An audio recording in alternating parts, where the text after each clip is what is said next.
evening to the Overlook event number 5. I'm Mike Flint from Lowell Celebrates Kerouac. I want to welcome you all to another Lowell Celebrates Kerouac Festival, 36th annual. We started yesterday.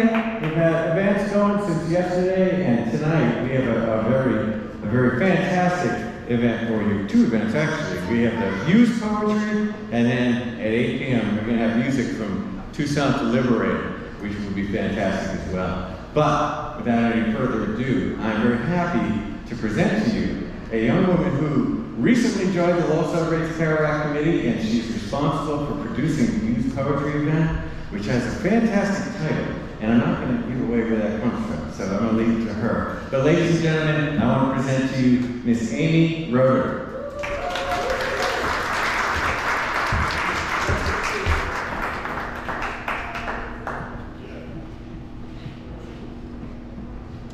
Thanks, Mike, and thank everybody for coming out to hear some poetry and talking about Jack Kerouac.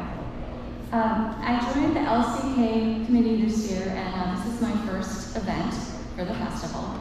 It also represents a sort of coming of age, coming full circle moment for me, because the first time I ever came to Lowell was in the 90s when I took the train out to come hear Allen Ginsberg speak at LCK. So when I moved to Lowell 9 years ago, I wanted to dive deeper into Kerouac and his work. I knew the guy from On the Road, but I discovered so many other sides to him. The Dream Journaler and the Cat Daddy were surprises, and the French-Canadian Llewellyn was a revelation. And when I read Big Sur during the height of COVID lockdown, I saw that he still had more to teach me. I joined LCK to help facilitate conversations about what it means to read Kerouac in 2024, whether it's for the first time or for the 50th time. And I'm looking forward to hearing our panelists tonight. I'm sorry to announce that one of our scheduled poets, Tanya Gray, had to cancel. She lives in Florida and her family was impacted by Hurricane Milton, although thankfully not physically harmed. We're going to read a few of her poems tonight so that her voice can still be part of this event. And thankfully, we have Cayleigh Baillargeon, who is a Lowell poet, and she's going to join in the reading. So to get things started, I'm going to read one of Tanya Gray's poems. I was at the poetry workshop earlier this afternoon with Dan Bacon, and he taught us that while imagery in poetry is wonderful, it's important to have strong verbs. So when I was trying to pick something from Tanya's really lovely book called Andal, I went with the strong verbs. This is called Lot's Wife Leaves Suburbia. If you want peace, prepare for war. Today I slammed the door so hard the house fell behind me. If any ring remains of rubble in consequence, my salt heart agape, an O to construct the shape of what of the whole just before. This was my war. I did not shrink to fit, remarks landing around me, in me, fire almost out. When fury came, the seam rip of thunder, a rush of mothers howled through my mouth, burst wide. The motley swarm blackened the room, hurling tables, smashing plates, launching the oven and washer through the window. The wife life I lived laid waste, and the shock of it rang. The door was the end, as in the day of Lot, and the host and hail fire, except I refused to look back and kept walking.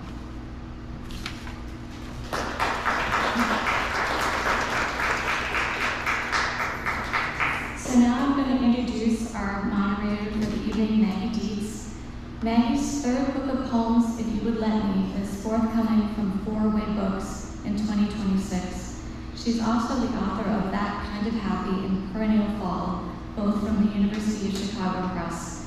Her recent awards include a 2023 Pushcart Prize and a fellowship from Gentle Arts in Wyoming. Maggie was the founding director of Favorite Poem Project, created by former U.S. Poet Laureate Robert Pinsky, and she is co-editor of 3 anthologies related to the project. She is also an associate professor of English at the University of Massachusetts Lowell. So now I'd like to invite Maggie up to the stage and the poets as well, and Maggie will introduce them. Thank you.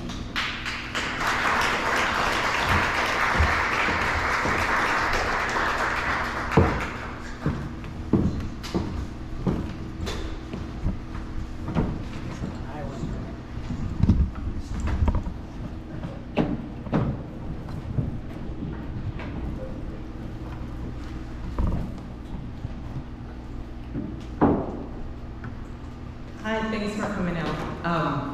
I'm going to read one more poem by Tanya Gray. And I thought that this poem was appropriate to read because it's about Hurricane Andrew. Tanya lives in Florida and has for a while. And it seems to relate to Kerouac. The title is The Path of Non-Attachment. And non-attachment is the Buddhist concept of relinquishing control.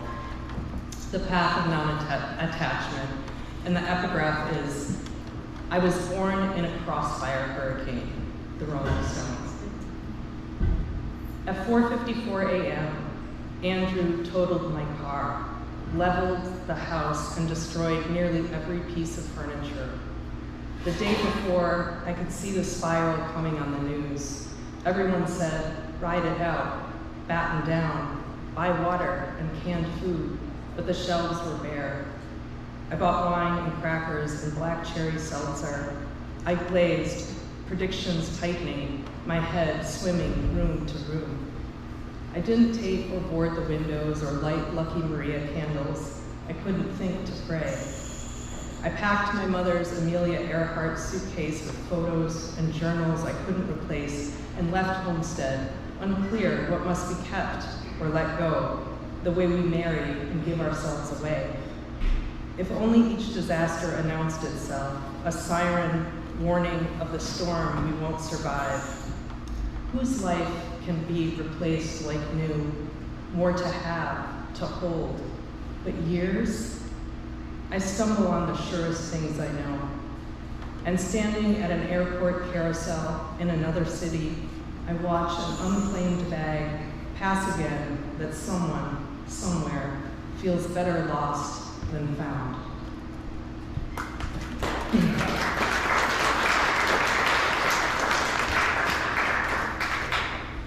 So I'm going to read a poem by Jack Kerouac too. As Amy mentioned, I directed a project, and so in the spirit of that, I'll read a poem by Kerouac that I like. This is from Book of Blues, and after that, I will introduce our readers, with whom I'll be delighted to be in conversation after their reading. So I think this has its cruder moments, but they're veiled. I'd say it's PG-13, but what I love about it is there's just an association of sound. It kind of bounces from one sound to the next, and it's dedicated to Allen Ginsberg, and it's a Ginsberg collage. So since we're celebrating Kerouac, I thought I'd read a poem of his that celebrates someone. This is a 213th chorus. Poem dedicated to Allen Ginsberg. Crap, rot, wart, mort, hort, lort, snort, pell-mell, Rhine wine, Rolls Royce, ring ming, mock my lot, roll my doll, pull my hairline, smell my kell, wail my siren, pile my aim, loose my shoe tongue, sing my aim. Loll my wild maul, roll my luck, lay my cashier gone amok, suck my lamp hole, raise the bane, hang the traitor inside my brain. Fill my pail well, ding my bell, smile for the ladies, come from hell.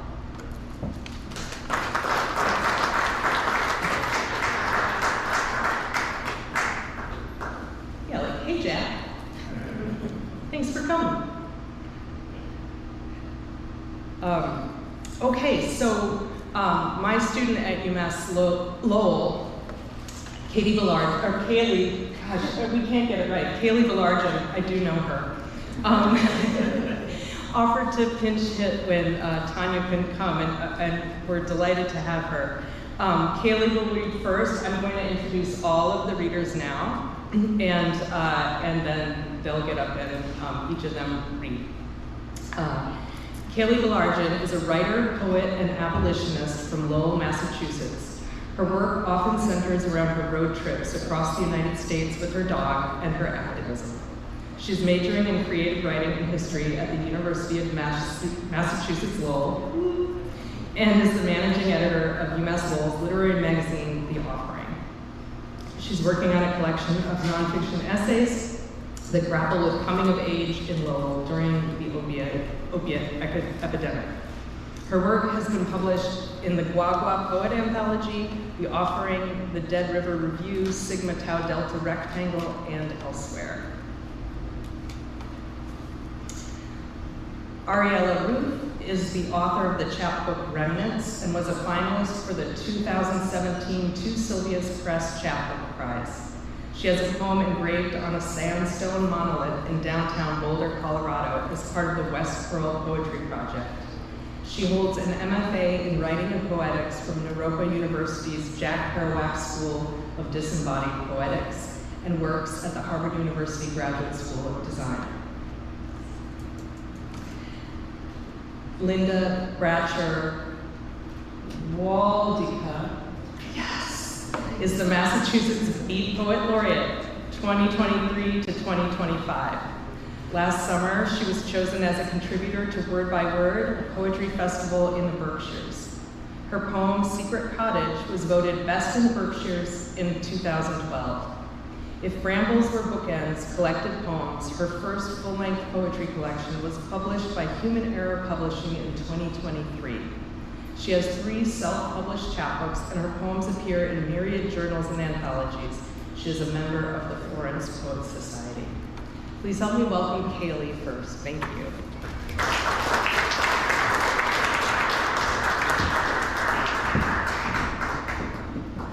Hi, everyone. This first poem is called Petunias. As the sun sets over the State House, throngs of people in mass are kettled toward the common center. Posters held in earlier hours now line the length of pathways because we need our hands to carry water, to record, to defend, to serve, to protect each other. Once the sun sets, you learn the reason for their military gear is to protect them from the military weapons they turn on you, an acknowledgement that their guns can't control which way the wind blows. The tear gas is thick and your nose is running, but you have water, washcloths, oven mitts, and your wits about you.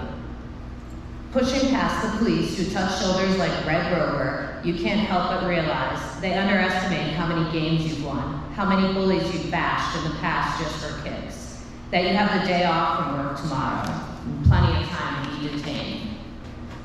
You make it to the Freedom Trail and remember Crispus Attucks as a canister of chemicals hits a planter box right next to you, then falls at your feet, tangled in petunias. You take a knee, scoop it up with your mitt, and aim for the first flare you see. So this one's a little nicer one. It's about my dog and how he feels about dinner time changing. Dinner time. Walter won't stop screaming about daylight savings time. Arguments about the railroad industry and commerce don't hold up well against a dog who can't read a clock, but has smelled the spillages seeping into Ohio soil. Walter knows he was fed at this time yesterday and the day before that. He is tired of being gaslit. Walter knows it doesn't have to be like this. He's been to Arizona enough times to have been called queer by a cowboy in Tombstone, to piss on a cigar at a state park, and shit on petrified wood. This is a dog of culture. He's been out there in November. He knows Arizona ignores clock changes like they ignore the needs of the reservations. Choices are being made for him, but he knows it doesn't have to be this way. It's best to feed Walter before he starts screaming, but he doesn't have opposable thumbs or an income, so I push dinner time back a little every day. till he gets used to the new time and the screaming stops. The hungry never stay hungry for long. They find a way to die, they find a way to eat or a place to die. All right, so as my mom's here, I thought I'd read a love poem. My love is a trash can. My love is a trash can crashing through a window at City Hall, any City Hall, every City Hall. My love is the baker's mitt covering your hand, giving you the courage to guide the tear gas canisters to their owners. My love is improvising weapons, chanting on the front line, and taking a bite to the face. My love is the wick of a Molotov. It sets the cop car on fire and gives the kids popping willies a rhythm to ride to. My love was never the hangar that aborted the American dream, nor the doctor that tried to revive it. My love is discerning enough to recognize that sometimes death is dignity. And although at times my love stretches me thin as the premise of justice on stolen land, it always has enough snap for me to toss these hands here, there, and everywhere.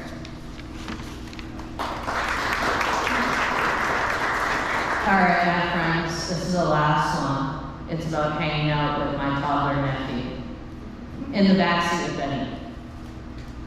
That's here because the Hudson River made the Hudson Valley a natural fortress for the Continental Army, I tell Benny as we exit the brewery and hop all the potholes that sit across the street from President Washington's headquarters. But he's more interested in the monster truck. I bet I can beat you to the car, I tell him. I'm gonna kick your butt, Auntie, he says in that little voice. So I let go of his hand and I let him win. The way back to New Haven from Newburgh is 84, and winding back roads through depressed, once thriving river towns and streets named for Eli Whitney. I have to stop myself from telling him about how Whitney ruined everything, and why I want to burn the museum down, and why it'd be important for him to watch. But he's only 3, and he doesn't have the hand-eye coordination required to play with fire. I want to tell him something age-appropriate, but now we're driving through Sandy Hook, and I've had enough history for today. Thank you.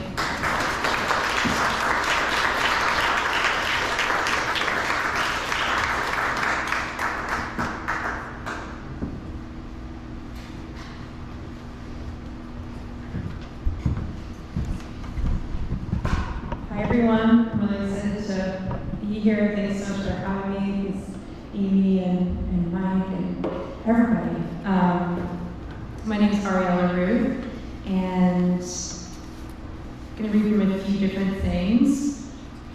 I'm going to start with, from my chapbook, it's called Remnants. I think there's some for sale in the back, if you're still inclined.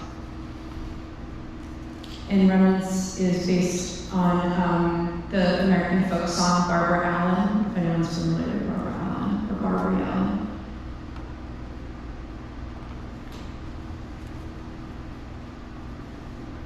Remnants. Barbara Allen. I want my child to have memories. Screen door falling from its alignment. Wood stove holds on claw footing. Pear tree fades and brightens from nearby hovering, and she can't remember how and where the hands were placed. She is light, the first word, raven hair running on wooden planks. Her foot's arch remains soft, delicate, poet in the womb, the snow that weighs the ceiling. Yard of blue moving sea and green buds swelling to vines. It is hard to leave in such good light. Through a shining lens, flitter of light flecks, a crowd of hands reaches underneath for her. Moments to empty out, not a cry from her 2 blue saucers. Eyes scream of ocean as the storm passes.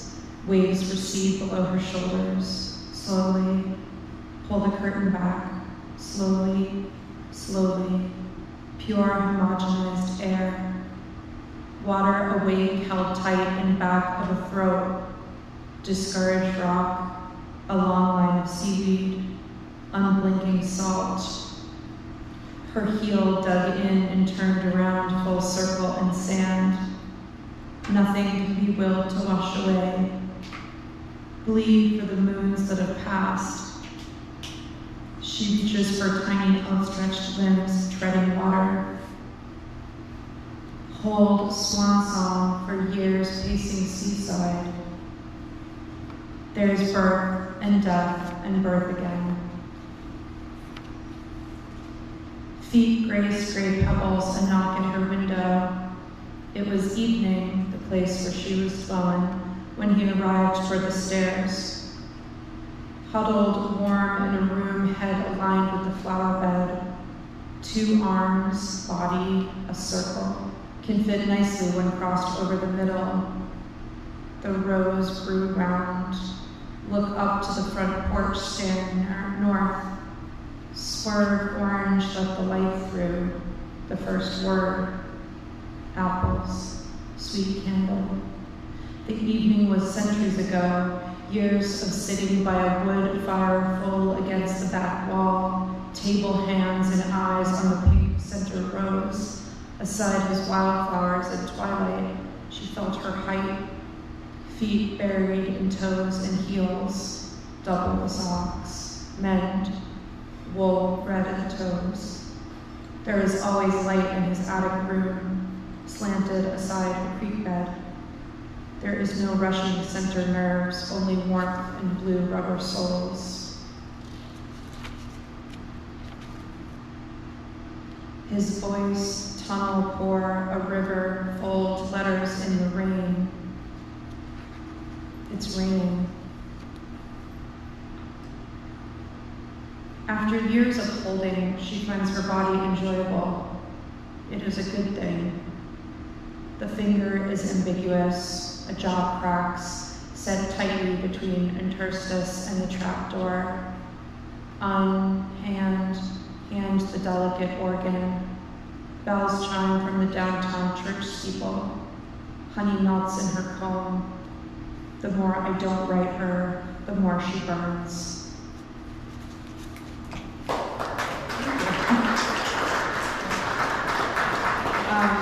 I sort of decided last minute to read from a pretty old work for me. It's called Collarbone, and it's a chapbook that I wrote during my time when I was a student at the Jack Kerouac School in Boulder, Colorado. And the reason I thought to read it was I've been reading a lot of Kerouac, obviously preparing for today, and we can talk about this more later, but I was, thinking a lot about his use of the dash and Emily Dickinson's use of, the dash, and was reminded of this work that I don't use periods, I only use the dash, much like, Kerouac did in some of his poems.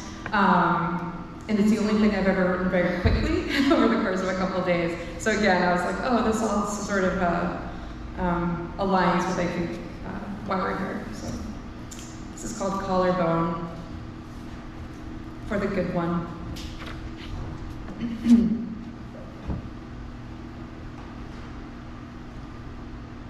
The most terrible ghosts are the walking and breathing.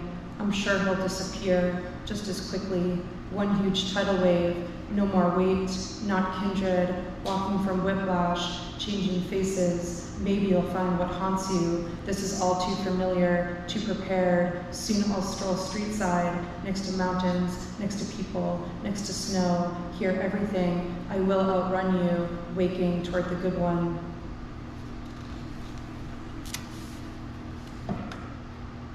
Clearly rain, buildings brought me here. I see each in angle light, sitting on bed corner, forest, corners in Soho, Ludlow Street, skies, lines of all shape. Is one only lawful, vacant of breath, everything but the phrases, I don't like the word. Snow, spring, fall, in steam, liquid, warm and in which way, ask kindly for diversion, absence toughen, flutter maid, listen, not that long ago, moves unsettle on a train, few remain in focus, a tall mug, a rocking chair, trees blur to concrete, you my few dear ones, the night with lasting quality, penetrate eyes to paper, it allows us to look at one another. organ-driven sweet, yellow made to calm, the middle, red tells your mouth, your nose is warm. Too far from ocean, conjure a lighthouse, no confinement with a blinking light, 5 months back, again fell, suddenly, held in, focus on a teaspoon, measure each day up, by the hour, color moves through with surprise, try, work with wires, peel, disconnect, my darling, I haven't broken a line. Back branching spins, branching turn, buds coming, a smile, a wave, a false face, day growth, turn to south of, cyclical season turn, letting, again, come back, bus, empty subway car, sparkling cement, mountainous, post, no bills, back to, hold you and save, false footing, knee scrape downhill, can do this, upswing, lift me out of snow, to street, disappear, what haunts you, familiar, dissimilar, waking, will I?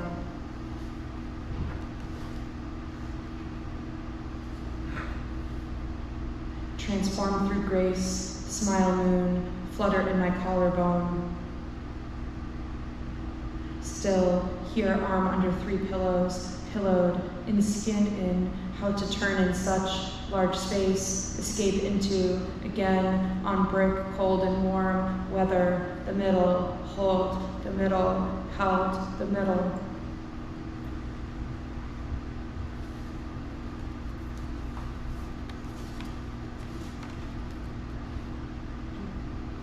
Evening ocean sense between small hills, a loyal return, sweet friend, alive in table drawn cards and envelopes, exhalation in handwritten name, no true power in voice, no laughter, no speech, much talk is far too tangible, so much, waking humans, only the feeling of warmth in an empty room, can never be created or destroyed, can one only be lawful when vacant of breath, the first step taken alone, you're everything but the phrases, I cannot say I like the word.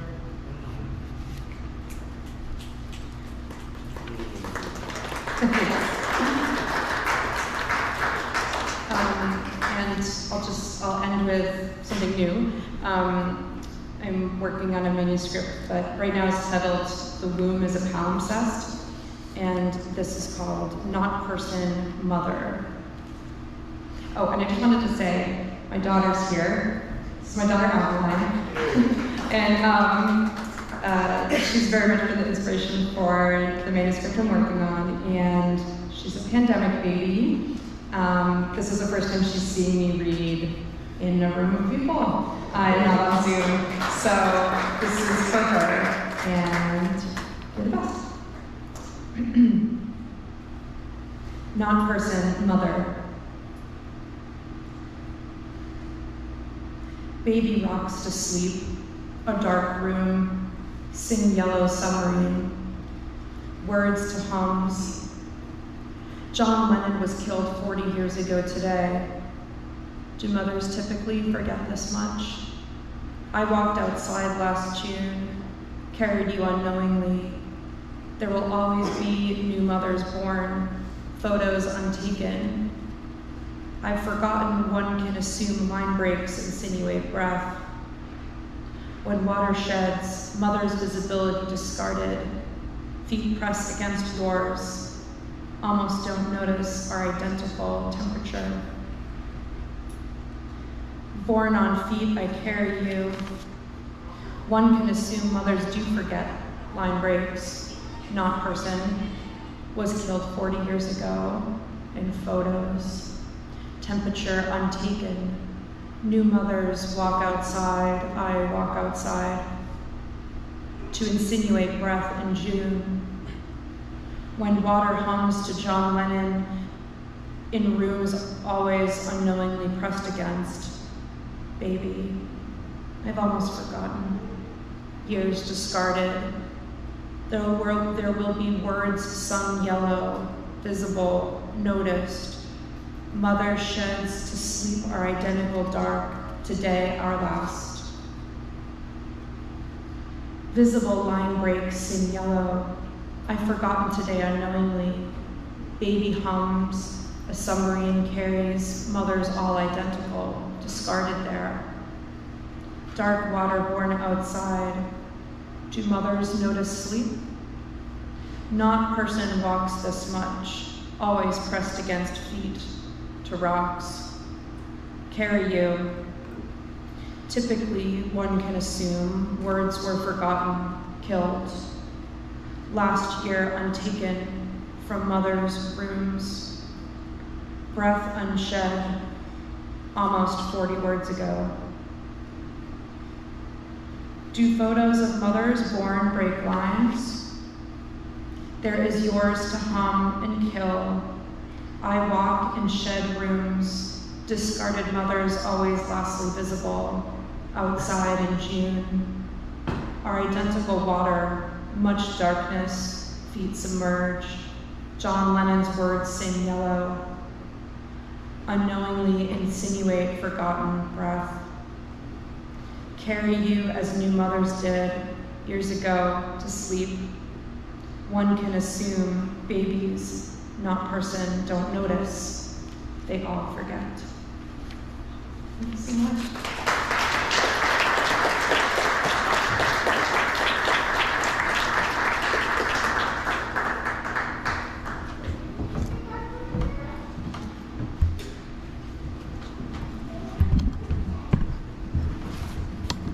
Hello, everybody. I took a trip out here from Western Mass, farthest corner of Berkshire County, because Amy invited me to come. And I'm part of the National Beat Poetry Foundation out of Connecticut. The first poem I'm going to read, I wrote this summer.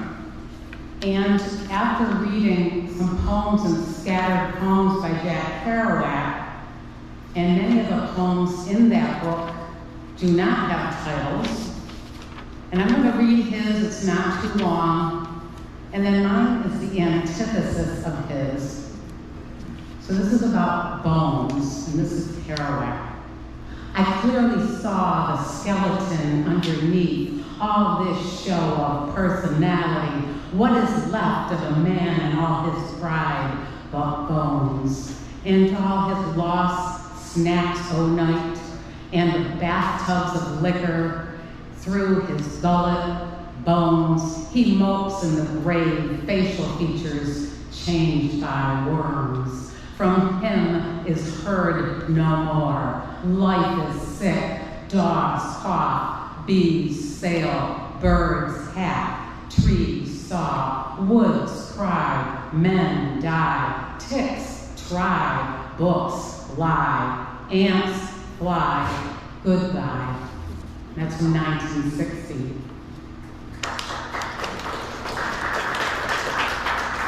So my poem is Brain, Bone, Body.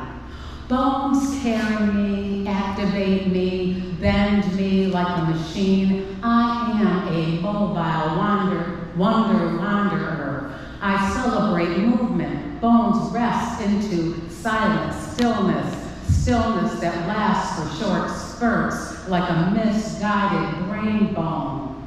Still there somewhere, I ask it if it feels anything.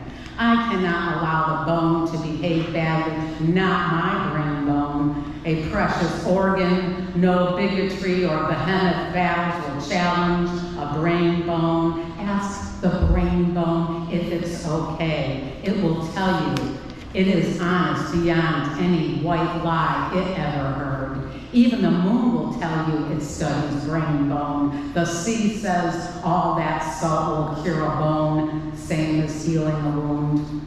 I heard the moon croon over the brain bone. It was sad like imagined bloom. Then the moon talked about marrow, blood cells, white, red, all flowing and life-giving, a home for the brain bone. When it's at rest, it still flows. It needs the bone. Its rigidity needs the brain, all the marrow. Yeah, ask the brain bone if it's okay. Ask the moon too. It will tell you it trusts brain, bone, body.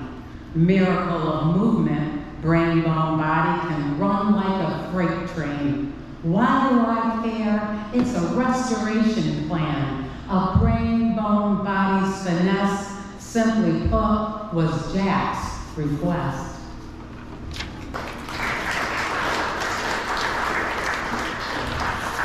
Getting into the death motif, pinhole, lethargic pulse for shadows. Each sanguine drip reveals morbid vein. Stagger, tremble, intrusive thoughts, unflattered, gray matter, perched upon thorn, crow's paw, foreshadow the undoing. Pinhole leak, the king slouches, slumps forward. No coward, he's gone dead.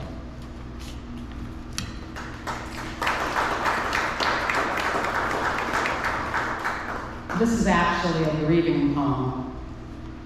Tick-tock, twisted twilight, tainted with thorns, pierces my skin, blood pools, then drips. I wondered where you've been, mysterious man, all whispers and words. I hear your indecipherable moan rise above a gravestone, bend ear to earth, lush turf, night crawlers squirm, haven for crows, dandelions, and worms. Father time, tick-tock, whiskers, blood, thorns, petals disclose, shadowy rose, left to repose. Single tear flows.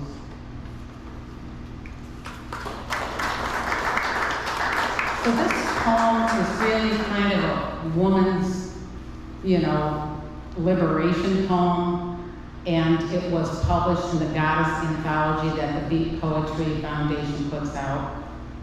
William Wordsworth said, "The world is too much with us, and I too much for this world," where integrity is written off as a misnomer, empathy a weakness, judicious thought a dream. I hide from the window's light as it passes through clear glass panes, allows my fleeting fantasies to reflect, refract, refrain. Pure and unadulterated respect, will it be tolerated? Is there compromise in the name of kindness? These shoes we walk in, do they share a stranger's feet? A mile is not enough, a lifetime too long. Sensibility, is it treasured?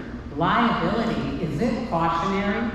As we hang in the balance, shouldn't trust plus authenticity equal comfort?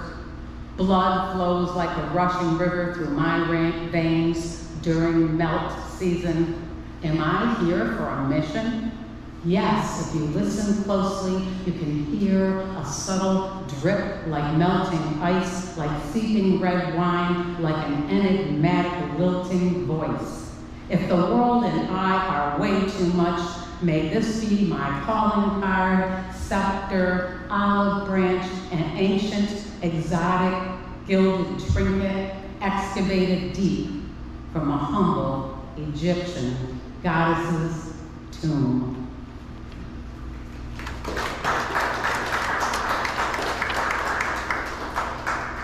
Credo, stillness, dark and obtuse.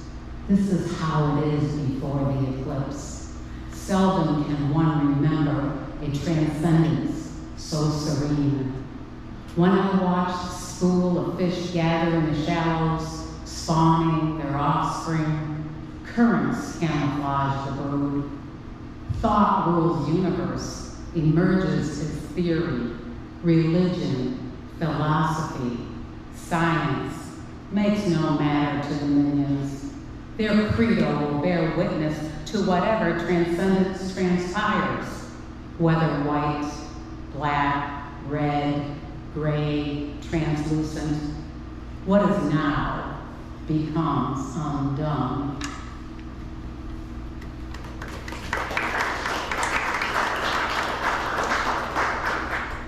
Placebo, Inside all this want of cure, remain silent, feel ill-disposed, admit risk, then flourish.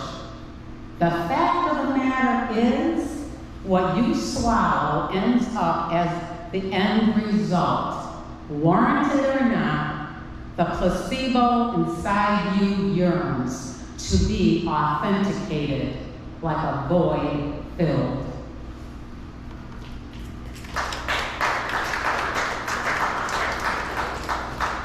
Escapism. Mosaic dream haunts me still until the dawn I lie awake. Revelations come, glimmers of that horrific era will not elude this comatose trance. Oh, protector daylight, grant that this mosaic dream be washed and tumbled through crashing sea foam, churning its almighty force against the jagged cliffs of time. Release the sorrow, purify my soul. Mosaic dream returns now at dusk. The pillows talk incessantly. Mind's motion displaying fragments. My life askew. The ivory tower, rose-colored glass, our smoke and mirrors after all. Time, jigsaw, refuse. Oh, rest, relief I crave, may tomorrow's torment lessen. No gray, no haunting shadows, release the karmic light. Indigo prisms spinning, I swallow elixir of awareness. Perpetual mosaic dream predeceases me.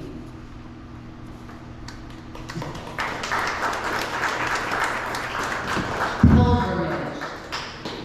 Insular it is. Beings deeply entrenched find this habitat alternative, strained, estranged. It is like that on an island, a desert, a mountaintop. Colonies exist unto themselves until upheaval denigrates. An apocalypse rends them homeless, blasts them skyward, lands them defenseless. A hapless embodiment of wayward pilgrims float into frigid currents. Flotsam flourishes, sea dwellers multiply.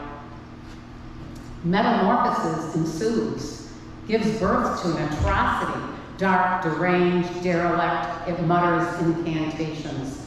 Ocean's tide, lackluster, sings a treachery. Souls repent, slither beyond where whirlpools suck. The lucky ones inhabit a lost city, others presumed missing, spun into a time warp. Is this the new beginning?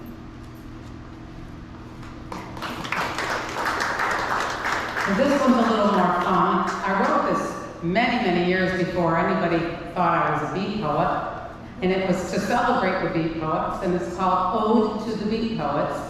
It's not the transient soul, it's the transient soul. It's not the tire that screeches then implodes. It's not the stench of flesh bacon in the sun, but the candy, sticky crunch. It's not a carafe of wine that leaves a grape stain, or that the Madonna's tongue is lily white. It's not how purity sings, but how grace flows, takes a hold, and embraces. It's not anybody you know that leans over a 40th store balcony in Midtown Manhattan, or how a red line stains the pavement. It's not what you like or want or anything you can control. It's what hangs down from park trees and flagpoles, and what flaps from a car's antenna that sparks a light incandescent, blind, brighter than the brightest sun. It's everything far and near, here or there, that whispers the law of the land, that fences you in or fences you out, that taps you on the shoulder and pushes you into the confines of four walls with murals ugly yet exotic, with fading streak tugging at your soul. It's accelerating to 100 miles per hour on a straight stretch of highway after exiting the foothills of the Rocky Mountains, traveling with a convertible top down and a black 1958 T-Bird, racing onward through sand, cacti, tumbleweed, Las Vegas, then into Northern California, where San Francisco's bays, fog stares you down, wipes the mud from the soles of your dirty feet, then shines. And this will be my last poem.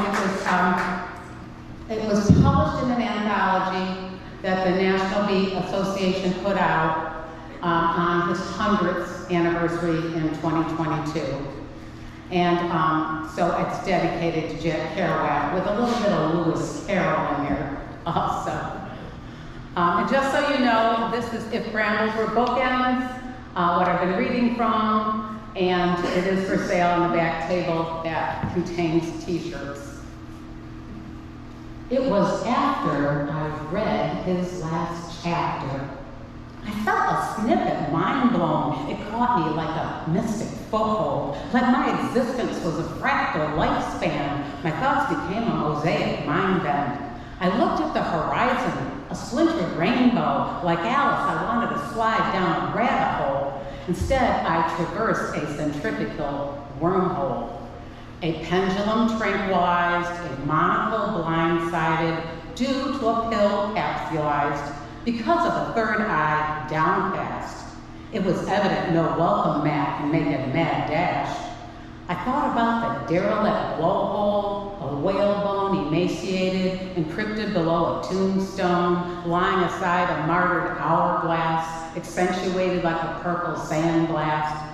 A peel here detail extricated, worse still a beating heart infatuated, a roving spirit supplicated, the caw of crows intoxicated, a peal of bells reciprocated, the lap of water instigated, a divining rod's purpose evaluated, a dowser exclaims, underground wells not renovated, a virgin rock fracture anticipated.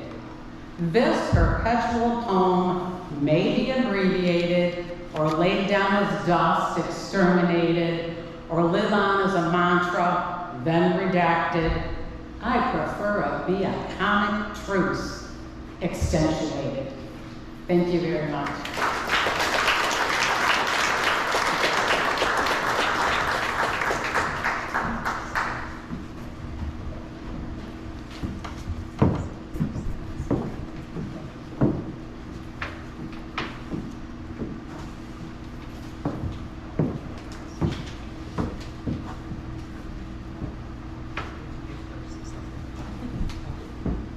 Questions from here and then pop down. Just, is that good, Amy? Yeah.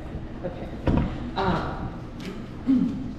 Thank you. That was really wonderful, and how great to be here at the Lowell Celebrates Kerouac Festival. So I want to begin with a question for each of you separately, and I'm going to start with Cayleigh. Cayleigh, I want to start with a personal connection. You said you had a professor at Hofstra when you were there who was obsessed with Jack Kerouac and was super impressed that you were from Lowell and that you had lore. So you have some things to say about your dad's Boy Scout troop and Jack Kerouac. You have some things to say about visiting Kerouac's grave and nicking items that had been left there by fans. And in an essay you turned in for class, you said, I owe Kerouac money. So I wonder if you would care to expand on any of that. Well, to expand, I said that I owe Kerouac money, but that I probably also owe some cigarettes and some nibs. So if you're somebody who has left a gift for him and at some cemetery, thank you. I probably took it during a certain period of time. So I went to school at the Shaughnessy, which is right across the street from Edson Cemetery, and I played softball in those fields for any of you who are familiar. And yeah, it's kind of been an ongoing tradition where, you know, some older kids tell the younger kids to go by Jack's grave and we take all your gifts. And I feel like he probably would have been okay with that, but maybe he would have thought I was a dirty communist. I'm not really 100% sure. Could have gone either way. But yeah, so as Maggie mentioned, I've kind of been haunted by Kerouac. the first thing the teacher said when he saw my Canadian last name and I had an interest in writing, he just brought up Kerouac, Kerouac, Kerouac. So to shut him up, I told him the stories that I used to get told when I first showed any interest in writing myself, about how Jack would show up at my dad's Boy Scout meetings. None of this has been fact checked, by the way. No. But that's how lore works, right? You know? Used to show up at his Boy Scout meetings, I guess, you know, and would read to them and, you know, be a little inebriated. There's supposedly a picture somewhere floating around of my dad on Jack's lap. And, you know, I would always hear the tales about, you know, him waking up in the Worthen while people were going to clean up in there. So it's just kind of been everywhere. And now that I'm working on nonfiction prose and about traveling the United States, the comparison just can't be escaped.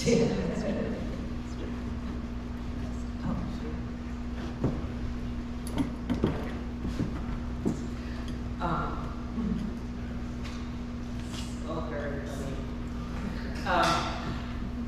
Ariella, I wanted to ask about, because I only just recently learned that the Kerouac School of Disembodied Poetics was founded by Ginsberg, but also by two female beat poets, Diana Karma and Anne Waldman. And so I'm just wondering a little bit about your experience there and how Kerouac's legacy lives on there, but also how, I mean, De Parma and Waldman are two of the women poets who sort of survived, their work survived the beat movement, but it was a really male-dominated movement, and I'm just curious to know more about your experience at the school. Thank you. That's Maggie. So I spent a total of about 6 years at the Jack Kerouac School of Disembodied Poetics at Nairobi University, Boulder, Colorado. It's a mouthful. First as an MFA student, and then as a staff member at Kerouac School, doing much what Amy's been doing for this panel, for this event, doing event planning for busy poets. But no, I mean, you really said what I was hoping to work in, which is that at least for a lot of folks, or folks sort of new to the beat poets, and if people know about Europa, they often know, they hear, okay, Ginsberg founded the school in 1974, but, Anne Waldman, who, bless her heart, is still very much with us, and if anyone has met her, she's just the most full of energy, just incredible person. And she's still there every year at Europa in the summer writing program. She also teaches during the year, and she is such a presence there still. And most students that go through the program, because it's quite small, get a chance to study with her and work with her, which is amazing. But it really wasn't until going there, even though I knew about Anne, and was in college in New York City at the New School and would see her read frequently, and it was from seeing her on a panel actually where she was plugging the Kerouac School, which I'm doing right now, that I wrote it down in a notebook. I was still an undergrad, and I'm like, that place sounds crazy and awesome. So several years later looked it up, and then kind of the rest is history. But it wasn't really until I got to Boulder and I actually studied with her, I think in my first semester there, that I really learned there's so much more to kind of the history of the beats than it's just Ginsberg and Kerouac and Burroughs and all the male characters, that were a part of this scene. And so Anne at any point when she talks about the Kerouac School, of course mentions that she founded it with Ginsberg, but she always brings in Diana and Bobby Louise Hawkins, who was also an early part of the school and was there for many, many years until she passed. So there's a lot of the women, yes, there's kind of fewer from that time, and certainly fewer that are still with us, but the ones that are just power. And all the energy. She, Anne, something that I love Anne, and one of the things I remember her saying when I was a student, there was I don't know, some students were complaining about something with the school that they weren't happy with. Why isn't it not this way? And she's like, just go start your own school. That's what I did. and she wasn't being like flippant. She was like being sincere, like great ideas. You really should start your own school. And that's just the kind of personality that she has. And her energy is like just emanates through that campus, and the academics there is very much around like, you know, the outrider lineage, the beat lineage, and performance, and I don't know, bringing power to your performance. So I could say so much. I'm sorry.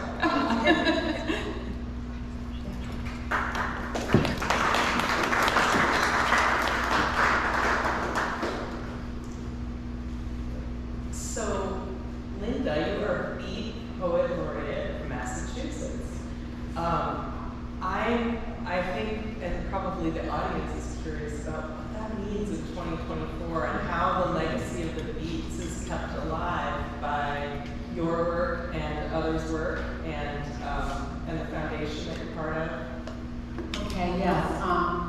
So to be a beat poet in 2024, well, I started being officially one in 2023, so it's been a year.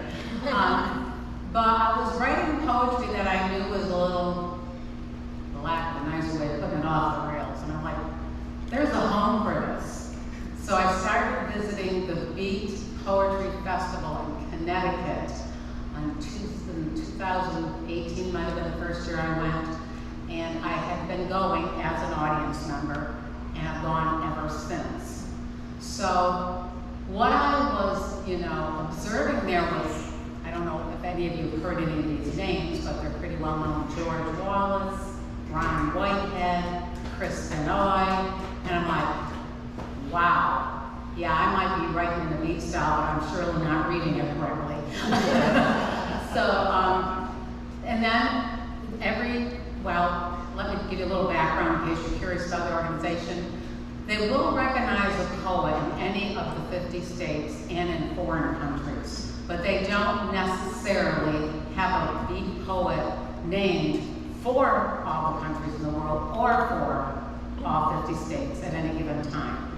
And state poet laureates serve for 2 years, national poet laureates serve for a year, and then people like Ron Whitehead, Chris Benoit, George Wallace, and many others. There's women, Chrissa Belissaire, she's Greek, Ben Bjarland, he's Swedish, I don't know, I'm probably wrecking their names, but we have probably 8 to 12 lifetime beat poet laureates. And Paul Richmond from Greenfield, Massachusetts started as a state poet laureate, but he's been so active in Western Mass and keeps Western Mass poetry alive that he is very deserving. A man named Tom Clark, Tommy Twilight from Northampton, he's now a lifetime beat poet. So some people go straight to a national beat poet, some do the state thing, and that's what they do for the 2 years. But you really, to get into the national arena, I mean, these people travel all over the United States. Some of them travel all over the world, like Ron Whitehead right now is in Newfoundland.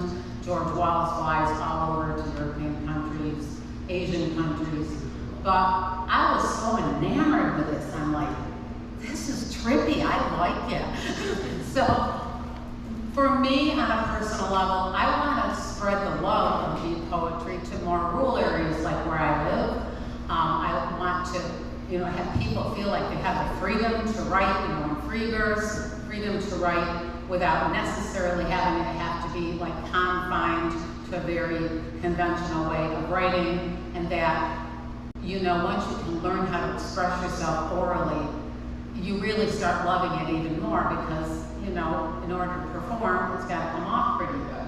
I mean, it can be great on the page, but if you're going to be a reader in public and not just sell books and no one ever hears you read, you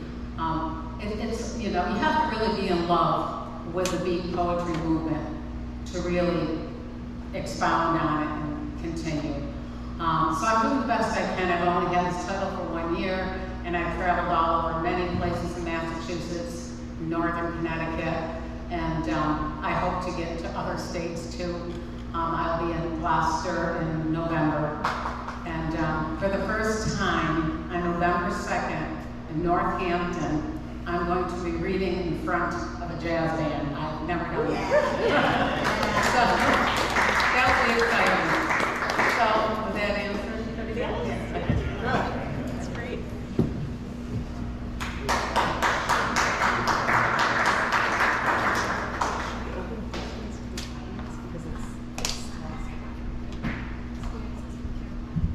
What? Sure. Okay. So Amy wants me to ask you about your experiences with Kerouac, how you encountered Kerouac first, if he has had any influence over your work, or if you discovered affinities with his work later on, even without knowing it. So I was first introduced to Kerouac pretty early, probably too early. I think I ran on the road when I was about 11, and I didn't really get into it. It definitely was the wrong time to be reading that book. So I think though something that I did really get from it though was I read that and I said, I can do that. I mean, a lot of that's the arrogance of, a preteen, but the fact that, he was using real language, talking the way that people talk and communicating some, serious social commentary, that wasn't completely lost on me at that point. I think that it's really kind of planted something in my brain, and a lot of my writing that I do now is, I try really hard to not use academic language. I write a lot about the city of Lowell and my community, and a lot of my community and my friends don't want to read poems, not the academic sounding ones and stuff like that. So I try to write stuff that, they would want to read, that I want to read, that I would want to hear, and, I think that's in the Beat spirit anyway. Before I answer the question, I just want to kind of riff off what you were just saying about reaching, a non-poetry, non-academic audience with your writing. And so I also from Massachusetts, I grew up in the North Shore, right by Salem, and I loved the poetry section of my English classes in high school, and but I remember thinking poetry is just so dry. This is not. I mean, I have a better appreciation for it now, but I remember even at the time thinking this isn't the kind of poetry you should probably be teaching to 14-year-olds to get them to like poetry. And so years later, when I was at Europa, one of the course requirements was to teach in some part of the community. So I taught a creative writing class at an arts high school in Boulder to high school, they were sophomores, I think. And that was my goal. I'm gonna try to bring in poetry that is gonna feel exciting and daring and all of these things that I feel like I didn't get to experience when I was younger. And so we read Howl, a little bit of Howl. I had to be really particular in which sections I could bring into this high school. But and then we also read Anne Waldman's, really famous classic Fast Speaking Woman. And that was that day I talked about the rant as a poem, as a poetic style. And so the writing assignment that day was to, every student had to write a rant and, ask high school kids to rant about something. It was awesome. And I also made them, stand up on the table when they read, on their desk. Again, arts high school is probably I could get away with it. But it was so fantastic. It's just, and obviously Howl, Fast Speaking Woman wrote a very long time ago, but, so exciting still to young people, and it was really cool to say, this is poetry. These are actually really famous poets. It's not John Keats, but it's anyways, famous in their own right. So sorry, I just had to mention that because I think that's something that's so interesting about Kerouac is coming from Lowell and working class and his style being so influenced by jazz and by music, and now I feel in this era the last couple of decades, there's a lot of I'm a rock and roll fan. There's a lot of rock musicians who very much like identify with him, or so I think there's something to that about like being accessible, and like I loved how you said like speaking the way that like writing the way people actually talk, right? And the spontaneous aspect to his writing, which I think was incredibly new and like just really fresh and really unheard of. So as far as like coming to his work, it was a lot of like when I got into the Kerouac school, I was like, oh shit, I really should read Jack Kerouac a lot more than I already have, you know. And I'm in Lowell every summer since I was a little kid, going to the Lowell Folk Festival, and my parents have taken my brothers and I since we were little, and the summer before I started my MFA program, my mom was like, we gotta go to his grave, so we have contributed to one-year evenings, but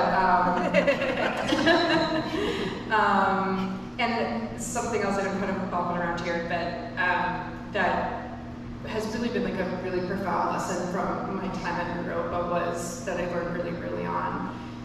Lineage is huge there. Like lineage is everything, poetic lineage, and how this is just my own personal like experience of it is like, okay, the school was founded by beat poets, you know, it's very alternative academically. Much like your family, like you can't choose your lineage. And there were people that, I know people that I went to school that just like couldn't stand Kerouac's work, you know, like that's not my thing, I do something, you know, for whatever reason. And then of course plenty of like hardcore fans and everything in between. And I recommend everybody go home and Google this. The Naropa Audio Archives, it's online, it's free. You can listen to lectures and readings from 1974 to now. It's incredible. And, you know, it's just a really great like, public resource. But that's my plug. But really, like, the more I was there learning about like everyone that came before me and like what the community was and how they formed it and why it was disembodied, because they didn't have a physical space. You know, they didn't have like a place that they rented, so they would hold workshops and readings like in wherever they could find space in the city. And so all these things that I realize are like a part of my lineage. And again, I think even the people who maybe don't identify, that went through that program, that don't identify with the beats so much, regardless, it's like still a part of it. It's like there's something in the air, and I think it just like permeates regardless. Well, when I started reading Kerouac, I read him many, many years ago, and you know, first I didn't know what to think of it. I thought it was too random. But then as I became an adult, I'm like, you know, this stream of consciousness thing, and the fact that he's using free association, and he's almost like talking to himself, and then talking to his friends, and then is back into a narrative. I'm like, this is a great way to write.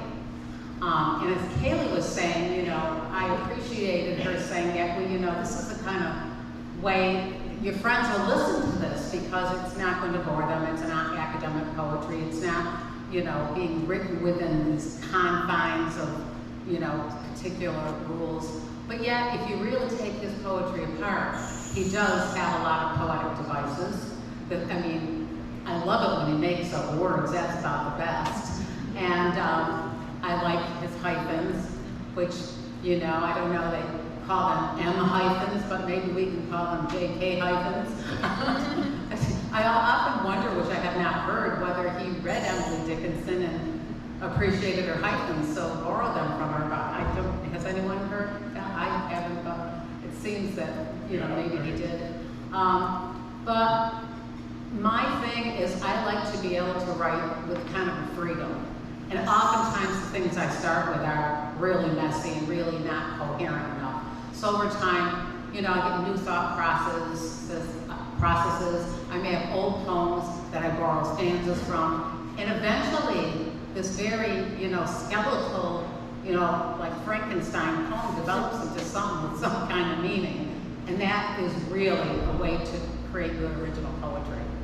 So I, you know, attribute that to Jack Kerouac and really the whole beat movement.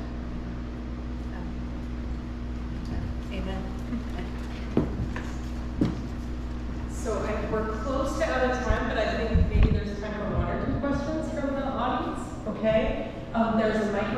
here if anyone has anything to ask our wonderful panel of poets.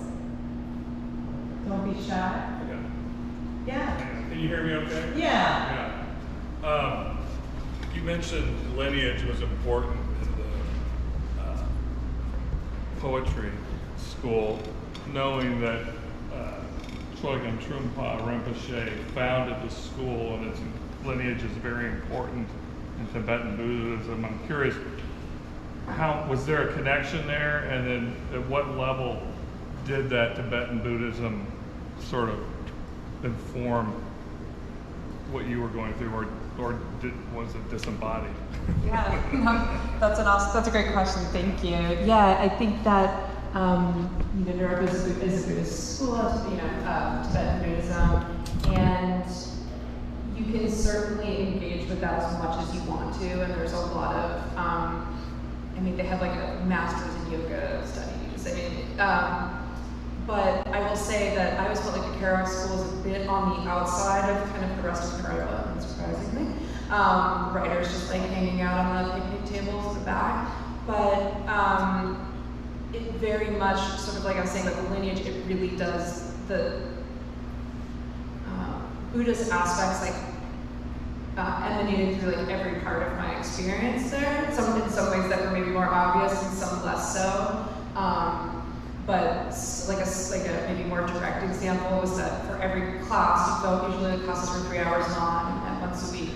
So we come in and we would do a kind of a grounding moment. Like it wouldn't really take very long, but everybody would bow in, and then class would start, and that was like a sort of symbolically like leaving everything else at the door. You're here, you're doing workshop, and like really being present, and then at the end of class you bow out. But even just the way we would approach workshop, and and the more academic end, because it is an accredited school now, is like there was a contemplative requirement. So you had to take, even if you were studying psychology or poetry or anything, you had to take like I took a class in Japanese, Ikebana, Japanese flower arranging, yoga, meditation, there's Aikido, things like that. But it just, in the general like philosophy of the school, that was founded upon, that's like the faculty very much take really seriously. I think is regardless of what you're there to study, it's so present.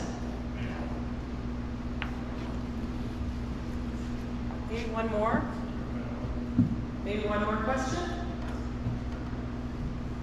Are we ready to wrap? Do you have a question, Amy? What poets are you guys reading right now?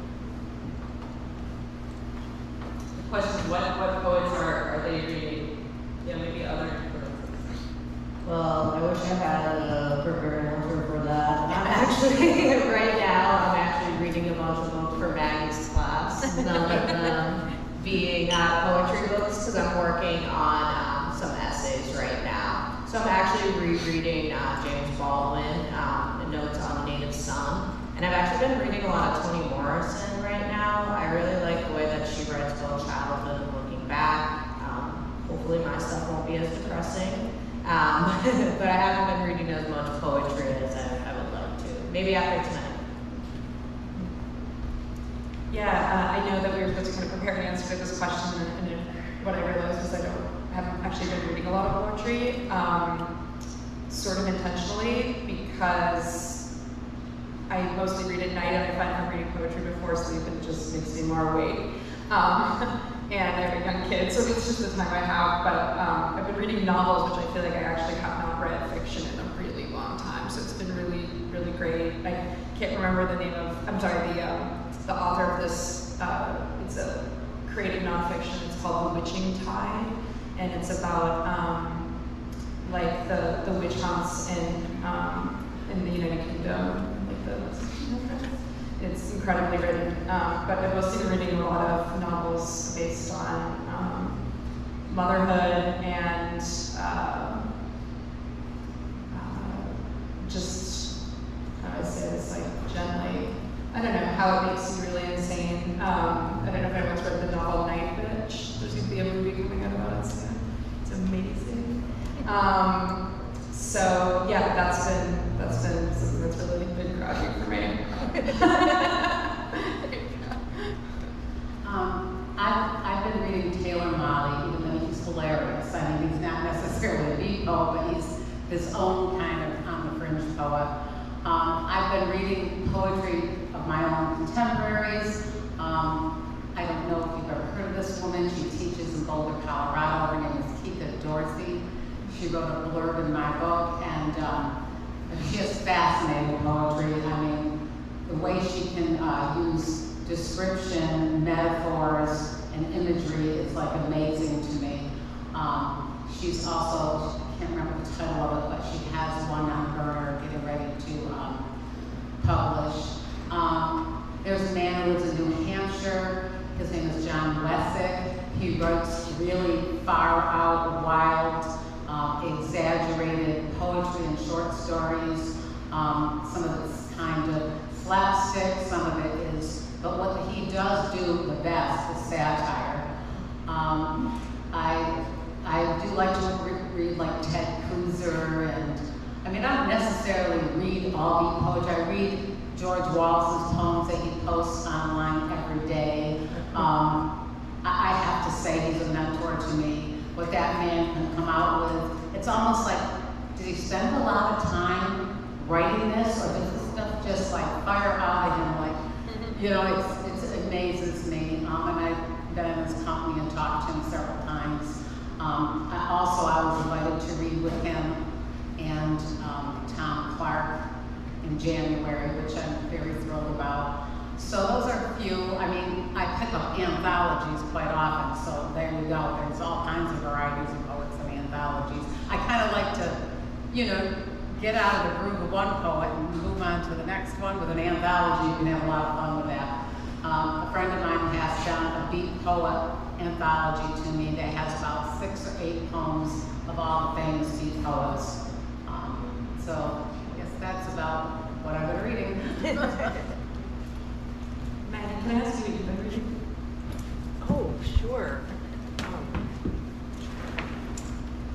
Let's see. Well, we had a wonderful poet come visit UMass Lowell last spring, Shan Yong Fong, who teaches at UMass Boston, and I was really enamored with his work, in part because it's really, really different from mine. And he's young. Let's see, I've just been reading the book Andal, or poems from Tanya Gray's book, and it's coming from Yes Yes Books in the mail, but I really, I was looking forward to meeting her, and I really love those poems. I also read a lot of fiction. I'm reading Sing Unburied Sing by Jesmyn Ward. I'm reading a book called Mating by Norman Rush. That one's really long.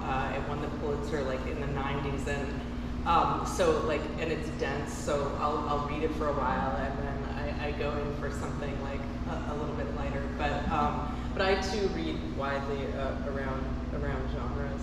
Yeah. Anyway, I think we're out of time, but please give a round of applause for our wonderful poets.